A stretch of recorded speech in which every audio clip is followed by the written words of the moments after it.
c'est à la fois un grand honneur et un grand bonheur de vous accueillir aujourd'hui à Nogent pour la concrétisation de ce très beau projet, le pôle technologique de Haute-Champagne, porteur d'espoir pour les jeunes ingénieurs formés ici et pour les entreprises en recherche de main-d'œuvre qualifiée dans notre bassin industriel et bien au-delà.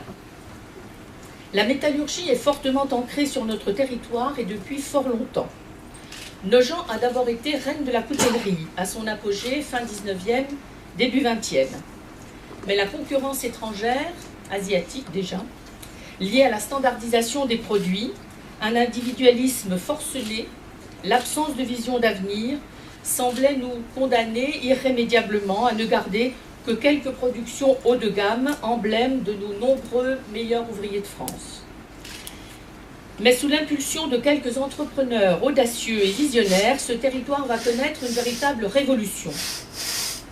Ces chefs d'entreprise, je citerai pour exemple Landanger, Deguy, Marle, Gilet, issus des secteurs traditionnels du bassin, vont s'orienter vers des créneaux beaucoup plus porteurs et beaucoup plus innovants, en s'appuyant sur l'excellence des savoir-faire associés à la coutellerie et plus largement aux objets tranchants et à la forge.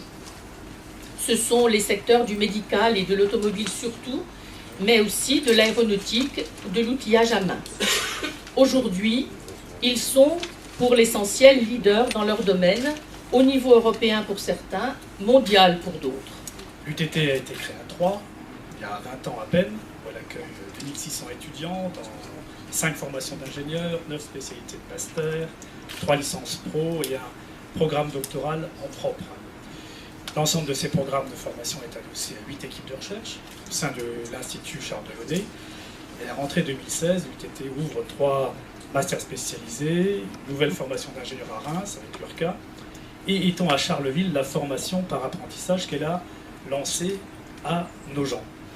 Et en effet, depuis 2011, l'UTT est présente à Nogent, où elle forme des ingénieurs par apprentissage et des licences professionnelles par alternance, 100 étudiants au total à ce jour, avec là encore un adossement aux équipes de recherche de Troyes, mais aussi au laboratoire de recherche correspondant du CEA, qui est présent dans les murs de l'antenne de l'UTT à Nogent. L'avenir de notre pays, ce qui est en jeu dans la crise que nous vivons, réside en fait dans notre capacité à nous approprier des nouvelles technologies dites de rupture pour les adapter aux nouveaux usages développés par les consommateurs eux-mêmes. Ce nouveau paradigme est une révolution. Industriels, politiques et chercheurs doivent s'en saisir. Donc vous êtes venus nombreux aujourd'hui pour prendre part à cette journée qui pour moi est très importante, vous comprendrez bien, qui est très emblématique, d'une réussite, et je voudrais le souligner, c'est une réussite collective. Personne en nom propre ne peut se l'approprier, c'est une réussite totalement collective pour le bassin de Nogent et pour la Haute-Marne. Cette triple dimension d'enseignement supérieur, de recherche et d'innovation fait la force d'un pôle technologique. Aujourd'hui, évidemment, tout cela semble une évidence. Si le pôle n'existait pas, il faudrait l'inventer, bien entendu, me dit-on souvent, et c'est vrai d'ailleurs. Mais à l'époque, avant la pose de la première pierre en 2007, il fallait oser engager un tel projet. Le département et le GIP de Haute-Marne ont ensemble investi plus de 5 millions d'euros. On a 40% parce que les chiffres ont évolué depuis, mais enfin bon bref. Avec l'État, avec la région Champagne-Ardenne de l'époque, nous avons créé cette petite pépite d'audace et d'innovation.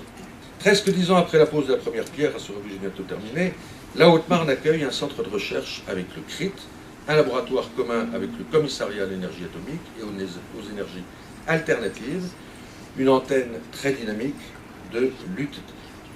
Une pépinière d'entreprise et l'association Nogentech qui regroupe, comme cela a été dit, 45 entreprises au Marnaises, plus de 3000 emplois, 300 millions d'euros de chiffre d'affaires, excusez du peu. Et je voudrais vraiment les remercier, les entreprises qui forment les étudiants. On a vu la carte tout à l'heure, compte une centaine de membres aussi innovants qu'engagés à nos côtés pour le rayonnement de ce cluster. Mesdames et messieurs les ingénieurs, votre formation d'excellence est largement reconnue et vous permet de décrocher très vite un premier contrat de travail, parfois même avant l'obtention de votre diplôme, ce qui est une performance dans le contexte actuel. D'aucuns me disent même qu'un projet de double diplôme franco-allemand, cela a été dit, serait à l'étude à la suite de la visite de Madame la ministre-présidente de la Sarre dans le cadre de l'université franco-allemande, et j'en suis très heureux. Votre présence à tous est la plus belle image dont puisse rêver notre territoire pour renforcer sa notoriété et son attractivité. Je voudrais terminer en disant, tout simplement, je voudrais dire ici en public, Monsieur le Président, vous pouvez compter sur la Haute-Marne. La Haute-Marne est sûre de pouvoir compter sur vous et sur la région. Je vous remercie. À l'occasion de cette inauguration, on l'a bien compris, qui est à la fois symbolique, mais qui est en même temps très concrète, de l'aboutissement d'un projet, en tout cas d'une nouvelle phase d'un projet important, porté par tout un ensemble de personnes qui ont souhaité ardemment concrétiser ici une nouvelle étape du développement et du rayonnement de la Haute-Marne. Aujourd'hui, dans ce bassin, nous sommes à plus de 30% de la population active qui est présente dans le domaine industriel. L'industrie reste ici un point fort de l'économie du territoire. Et nous devons tous savoir, comme les responsables qui ont porté ce projet l'ont eu, la volonté de faire en sorte que l'industrie continue ici d'écrire de belles pages. Aujourd'hui tous, de la ministre de l'Éducation, en passant par les recteurs, en passant par les inspecteurs et par nos établissements, nous rappelons que la formation en alternance est aussi une voie de formation de l'excellence. Et je voudrais, Monsieur le Président, vous dire que j'ai bien entendu le souhait qui est le vôtre de continuer à voir augmenter le nombre d'ingénieurs formés en alternance ici sur place. Et je n'y vais pas par quatre chemins, nous saurons vous répondre positivement. Le pôle technologique de Haute-Champagne est un instrument du futur. C'est ici que se forment les cerveaux de demain, avec des formations qui s'adaptent en permanence aux besoins des entreprises et aux aspirations des jeunes. C'est ici que les entreprises innovantes et attractives peuvent faire leurs premiers pas, expérimenter et se développer. C'est ici que sont théorisées, testées et conçues des technologies amenées à changer nos procédés et méthodes de fabrication. Ce pôle est déjà reconnu et cette notoriété ne peut que croître si chacun d'entre nous continue de faire confiance aux capacités de ce territoire et de ses entreprises. Sachez que l'État est engagé à vos côtés parce qu'il croit aux atouts de ces territoires et en lien avec nos partenaires, il met tout en œuvre pour que ce potentiel soit révélé.